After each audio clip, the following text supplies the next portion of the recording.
Novel Cultivation Chat Group Chapter 57. Sebenarnya, meski baru memulai pembangunan fondasi sebagai cultivator, dia bukan lagi manusia biasa.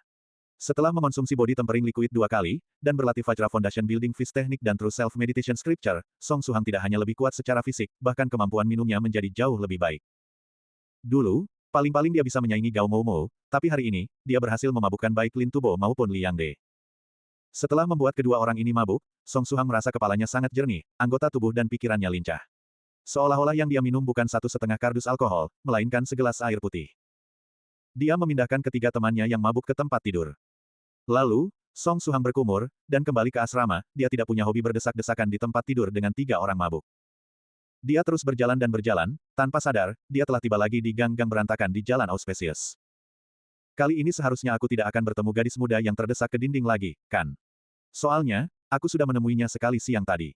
Dia berkata dalam hati, kecuali gadis itu menghabiskan sepanjang hari terdesak ke dinding oleh orang lain, tidak mungkin dia menemuinya beberapa kali sehari. Perjalanan berlangsung tenang dan damai. Dunia benar-benar damai seperti ini. Dia mengangguk diam-diam, alangkah baiknya jika setiap hari seperti hari ini. Ngomong-ngomong, ketika dia keluar mencari rumah dengan senior medicine master, mereka juga tidak bertemu preman, waktu itu juga sangat damai. Oh, itu tidak benar. Memikirkan medicine master, Song Suhang langsung teringat sesuatu. Ketika dia jalan-jalan dengan senior medicine master, perjalanannya tidak damai, karena ada yang membuntuti mereka, dan orang itu diusir oleh tatapan medicine master. Ketika memikirkan ini, Song Suhang mencubit dagunya.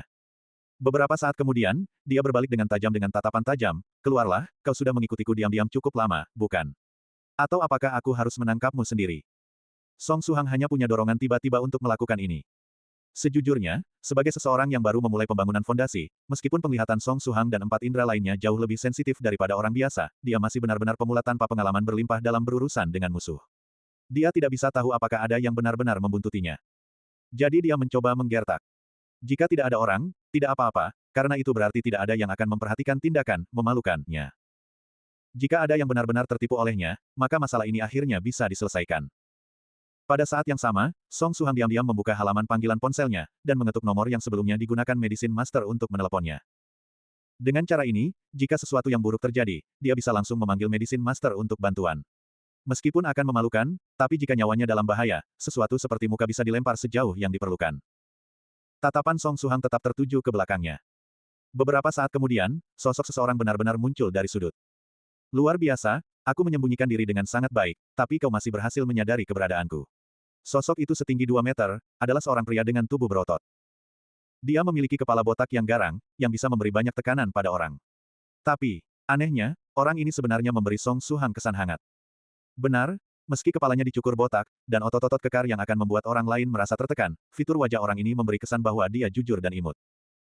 Kontras yang menakutkan. Terlebih, dengan perawakan sebesar itu dia berhasil membuntuti Song Suhang tanpa suara, skill menyembunyikan diri dan mengendap-endap orang ini sudah maksimal, bukan? Siapa kau? Mengapa kau mengikutiku? Song Suhang menyipitkan mata saat bertanya. Dia bisa melihat otot-otot menonjol pada tubuh pria tinggi ini, mereka penuh dengan daya ledak. Kamu tidak perlu begitu tegang, mahasiswa Song Suhang. Aku adalah mahasiswa kota Universitas Jiangnan sepertimu, dan aku adalah wakil presiden klub Sanda, Nan Haomeng. Pria besar itu memperkenalkan diri, lalu mengepalai tangannya dan berkata, alasan aku mengikutimu adalah karena, kemarin malam, 2 orang tidak berguna dari klub Sandaku diajar pelajaran olehmu, mahasiswa Song Suhang, ketika mereka menggoda seorang gadis. Oh, ketika adik kelas diganggu, mereka memanggilmu, kakak kelas mereka untuk bantuan, lalu kau ingin membalas kemarahan untuk mereka sebagai kakak kelas, bukan? Balas Song Suhang. Jika 2 hari lalu, Song Suhang pasti akan melarikan diri jika dia melihat pria besar seperti ini mengepalkan tangan dengan jahat. Tapi sekarang, setelah minum body tempering liquid 2 kali dan berlatih Vajra Foundation Building Fist Technique dan True Self Meditation Scripture, Song Suhang tidak merasa sedikit pun takut di dalam, dia malah penuh semangat bertarung. Selain itu, karena orang ini adalah kakak kelas dari preman itu, maka dia bukan orang yang menyelidikinya di sekolah kemarin siang, karena itu kemarin malam ketika Suhang bertemu preman yang memaksa gadis berambut pendek ke dinding. Haha, mana bisa. Kedua orang itu tidak berani memberitahuku masalah menggoda gadis itu. Jika bukan karena aku tidak sengaja mendengar mereka mengobrol, aku bahkan tidak akan tahu mereka dipukuli.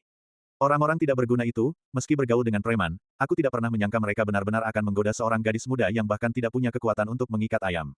Aku sudah memukuli kedua orang itu lagi, mereka tidak akan bisa turun dari tempat tidur dalam waktu singkat. Kata Nan Haomeng dengan senyum jujur. Gadis muda tanpa kekuatan untuk mengikat ayam. Orang besar, kau hanya tidak melihat gadis itu mengaktifkan mode dewa.